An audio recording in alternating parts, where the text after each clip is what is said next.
আরে দারোয়ান, তুমি আমার ঘরে? ম্যাডাম, আমার খুব শীত লাগছে। বাইরে ঠান্ডা বাতাস বইছে। আমি বারান্দায় থাকতে পারছি না। বাহিরে প্রচণ্ড শীত।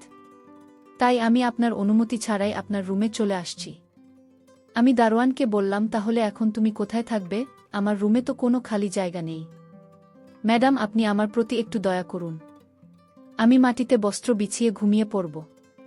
আমি দারোয়ানের কথায় থাকতে থাকতে দিলাম। তারপর রাত যখন গভীর হয়ে গেল, তখন হঠাৎ দেখলাম দারোয়ান নিচের বিছানা ছেড়ে আমার খাটে শুয়ে পড়েছে। আমি তাকে বললাম, তোমার সাহস তো কম না, তুমি আমার খাটে? আমার বাড়িতে একজন দারোয়ান ছিল যাকে আমি অনেক বিশ্বাস করতাম। একদিন সে আমাকে বলল, ম্যাডাম, বাইরে খুব ঠান্ডা লাগছে, আমি একটু আপনার রুমে থাকতে পারি? আমি ভাবলাম, বাইরের সত্যিই ঠান্ডা হবে, তাই তাকে আমার রুমে ঘুমাতে অনুমতি দিলাম। কিন্তু পরের দিন তার আচরণে কিছু অস্বাভাবিক লক্ষ্য করলাম। আমি ঘুমের মধ্যে অনুভব করলাম যে কিছু আমার বাড়িতে একজন দারোয়ান ছিল, যাকে আমি অনেক বিশ্বাস করতাম। একদিন সে আমাকে বলল, ম্যাডাম, বাইরে খুব ঠান্ডা লাগছে, আমি একটু আপনার রুমে থাকতে পারি? আমি ভাবলাম, বাইরের সত্যিই ঠান্ডা হবে, তাই তাকে আমার রুমে ঘুমাতে অনুমতি দিলাম। কিন্তু পরের দিন তার আচরণে কিছু অস্বাভাবিক লক্ষ্য করলাম। আমি ঘুমের মধ্যে অনুভব করলাম যে কিছু একটা ঠিক হচ্ছে না। তার আচরণ আমাকে অস্বস্তিকর করে তুলেছিল। আমি তাকে জিজ্ঞেস করলাম, তোমাকে আমার রুমে থাকতে দিয়েছি বলে তুমি কি করছো? দারোয়ান বলল, ম্যাডাম, আমি অনেক দিন ধরে উপোস, আমি আর পারছি না। এই কথাটা বললে দারোয়ান আমার সাথে জোর করে। আমার কলিজার বন্ধুরা, মূল ভিডিওটি শুরু করার আগে তোমাদের কাছে একটা রিকোয়েস্ট।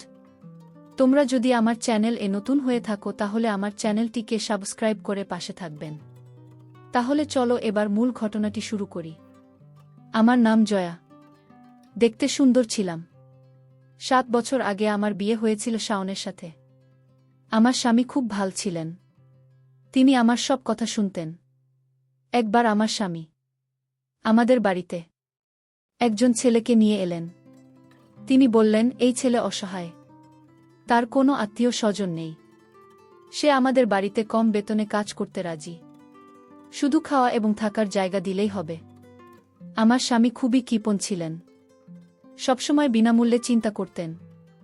ছেলে দেখতে খুবই শান্ত ও নিরীহ ছিল।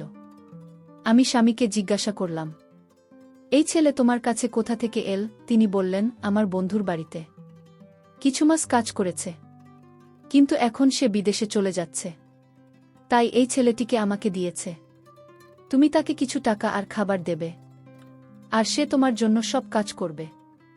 আমি বললাম, আমাদের বাড়িতে 2টি ঘরে আছে, একটিতে আমি কাপড় সেলাই করি, আর অন্যটি আমাদের শোয়ার ঘর। তাহলেই ছেলে কোথায় থাকবে? আমার প্রশ্ন নেই। স্বামী বললেন, তুমি চিন্তা করো না, আঙ্গিনা একটি 4 পায়ে বিছিয়ে দেবে, সে সেখানেই শুয়ে থাকবে। আমি রাজি হয়ে গেলাম। ছেলে ছিল খুব শান্ত। সকালে আমি তাকে রান্নাঘরের কাজে লাগিয়ে দিলাম। সে আমার সমস্ত কাজ চুপচাপ করে দিত, এবং আমি নিজের পুরো বাড়ি পরিষ্কার করতাম। আমি তাকে নাচতে দিয়ে দিলাম। সে চুপচাপ খেয়ে নিল। আমি বললাম, তুমি কথা বলো না কেন? সে বলল, ম্যাডাম, আমি আপনার সাথে কথা বলবো। আমি বললাম, তোমার বাড়ির কেউ নেই? সে বলল, আমি জানি না। যখন আমি চোখ খুললাম তখন নিজেকে না তার সঙ্গে দেখলাম। যখন আমি 10 বছর বয়সী ছিলাম তখন একটি মহিলা আমাকে অনাথ আশ্রম থেকে নিয়ে এলেন। বললেন, তার ঘরের সন্তান নেই এবং তাকে একটি শিশুর প্রয়োজন। তিনি বললেন, আমি তাকে ভালো স্কুলে ভর্তি করান, ভালো শিক্ষা দেব। কিন্তু 10 বছর বয়সে তিনি আমাকে ঘরের কাজে লাগিয়ে দিলেন, ছোট ছোট কাজ, বাসন ধোয়া, অতিথিদের সামনে ভাষণ দেওয়া। এইভাবে জীবন কাটাতে থাকলাম। যখন সেই মহিলা মারা গেলেন তখন তার স্বামী আমাকে বাড়ি থেকে বের করে দিলেন। তারপর আমি অন্য জায়গায় কাজ শুরু করলাম, যখন কেউ আমাকে 2 বেলা রুটি এবং থাকার জায়গা দিয়েছিল। খুব দুঃখজনক ছিল তার জীবন। আমি তার মাথায় হাত বুলিয়ে বললাম, তুমি চিন্তা করো না, আমি তোমাকে কিছু টাকা দেব। আসলে আমার স্বামীরও তেমন বেশি ছিল না। সে বলল, ম্যাডাম, আমাকে 2 বেলা রুটি এবং থাকার জায়গা দিচ্ছেন, এটাই আমার জন্য যথেষ্ট। আমি তার জন্য অনেক সহানুভূতি অনুভব করতে শুরু করলাম, কিন্তু আমি জানতাম না যে সহানুভূতি আমাকে কত দুঃখ দিতে পারে। আমার স্বামী অন্য শহরে একটি কোম্পানিতে কাজ করতেন। তার কোম্পানির মালিক মাঝে মাঝে আমার স্বামীকে অন্য শহরে অর্ডার দিতে পাঠাতেন। আমার স্বামী কয়েকদিন পর ফিরে আসতেন। ওই দিনগুলোতে আমি একা থাকতাম। আমার বিয়ের 7 বছর হয়ে গেছে, কিন্তু এখনও আমাদের কোনো সন্তান হয়নি। আমি ভাবলাম, যদি আমি কোনো অনাথ শিশুর সাথে ভালো ব্যবহার করি তাহলে হয়তো ঈশ্বর আমাকে সন্তান দেবেন। সম্ভবত আমি এটা ভুলই করেছিলাম। আমার স্বামী কাজের জন্য অন্য শহরে গিয়েছিলেন। আমি একা ছিলাম এবং ছেলে বাড়িতে ছিল। আমি প্রথমবার তাকে এভাবে দেখলাম যখন আমি রান্নাঘরে আটা মেখেছিলাম। সে রান্নাঘরে এসে দাঁড়াল। আমি রান্নাঘরে না তা ছাড়া কাজ করছিলাম, কিন্তু আমি জানতাম না যে ছেলের চোখে এমন আকর্ষণ থাকতে পারে।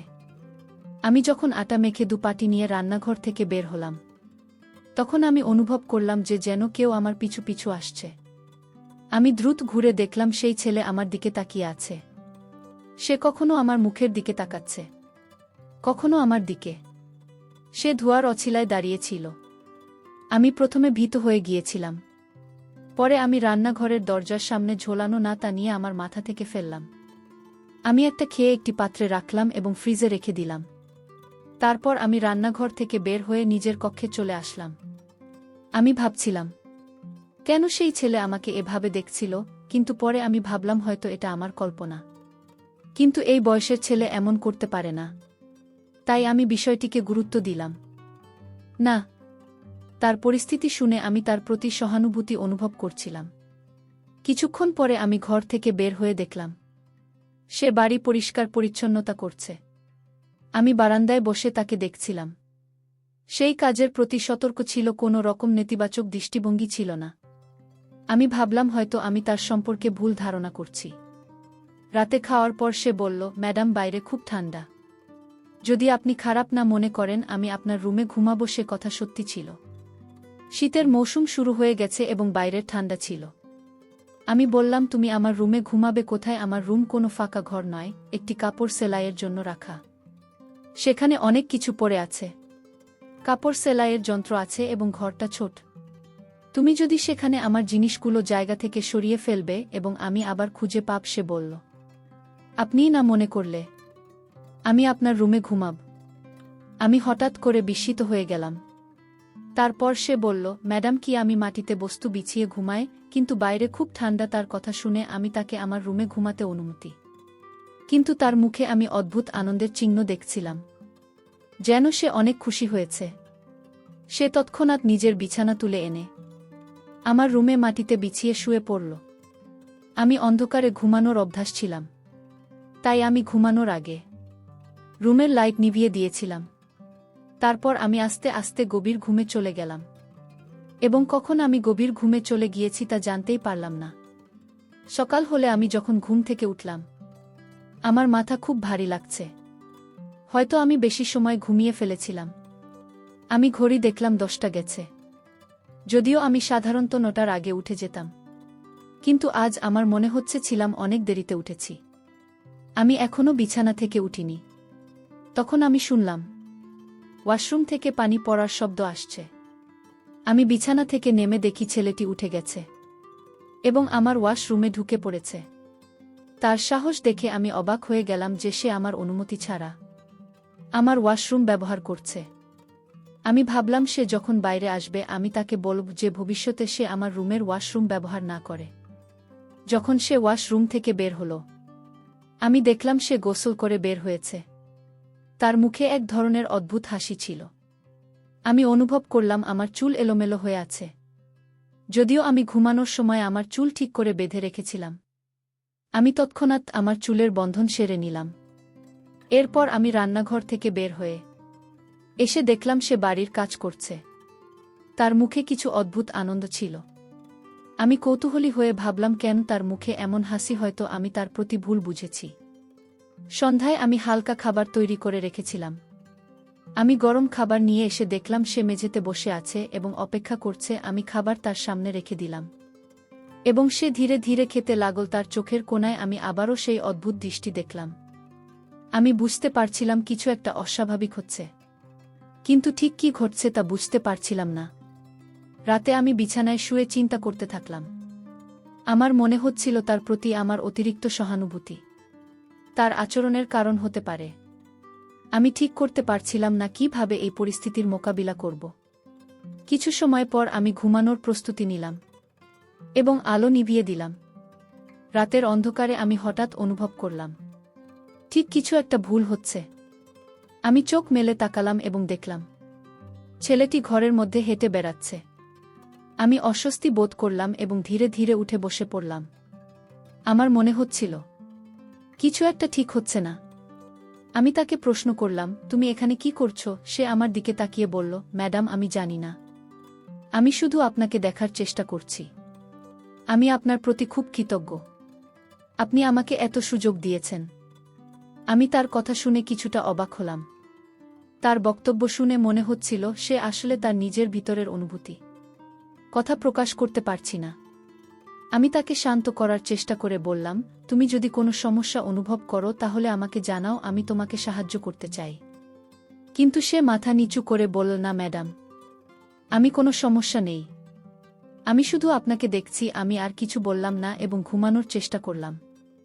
পরের দিন সকালে আমি ঘুম থেকে উঠে দেখি সে আগের মতোই শান্তভাবে বাড়ির কাজ করছে। তার মুখে অদ্ভুত হাসি আজ আর দেখা যাচ্ছিল না। আমি নিশ্চিত ছিলাম সে আমাকে কিছু না বলে নিজের অনুভূতি বোঝা হালকা করার চেষ্টা করছে, তবে তার সেই আচরণ আমাকে বুঝিয়ে দিন মাঝে মাঝে আমাদের সহানুভূতি সীমা ছাড়িয়ে যায় এবং কিভাবে সঠিকভাবে অনুভূতি প্রকাশ করা উচিত তা আমাদের শিখতে হবে। আমি নিজেও এই পরিস্থিতি থেকে শিক্ষা নিয়েছি যে কিভাবে নিজের অনুভূতি এবং অন্যের অনুভূতির প্রতি সঠিকভাবে মনোযোগ দিতে হয়। এইভাবে দিনগুলো চলে গেল। ছেলেটি ঘরের কাজ দক্ষতার সাথে চালিয়ে গেল এবং আমি তার প্রতি আরও সচেতন হয়ে উঠলাম। আমি শিখলাম কখনো কখনো আমাদের সহানুভূতি সীমানা চিহ্নিত করা দরকার, যাতে পরিস্থিতি আরও জটিল না হয়। এই গল্প থেকে শিক্ষা হলো যে জীবন কখনো কখনো আমাদের এমন পরিস্থিতির সামনে ফেলে দেয় যেখানে আমাদের সমস্ত বিশ্বাস ও মূল্যবোধের পরীক্ষা নিতে হয়। একজন নারী হিসাবে আমাদের সবসময় আমাদের সীমারেখাগুলো জানা উচিত এবং কখনো এমন কিছু করা উচিত নয় যা আমাদের জন্য পরবর্তীতে সমস্যার কারণ হয়ে দাঁড়াতে পারে।